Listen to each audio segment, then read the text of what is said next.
Hello mga Kuya Goy at saka sa mga idol natin dyan, no? Kumusta kayo? Sana okay lang kayo dyan sa inyong mga lugar.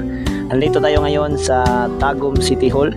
No, pumunta tayo at namasyal tayo kasama yung mahalaga sa buhay. Sinubukan natin dito yung mag-exercise, no?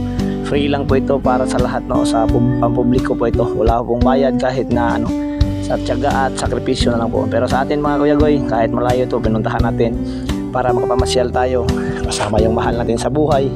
Para naman minsan mabigyan din natin sila ng panahon. Ito kasi ang pinaka-importante sa lahat ng bagay mga Kuya Goy, no? Yung panahon sa bawat isa. Hindi puro trabaho, puro problema o ano pang mga bagay-bagay na iniisip natin sa araw-araw. Kaya minsan bigyan din natin ng panahon na makapag-relax yung emosyon natin at saka isip natin kasama yung mahal natin sa buhay. Kaya ito ay nagbibigay rin ng relaxation o comfort para po sa ating lahat, lalong-lalo na kasama natin yung mahal sa buhay. Hindi naman ipagkakaila na lahat na meron tayong hinaharap na problema.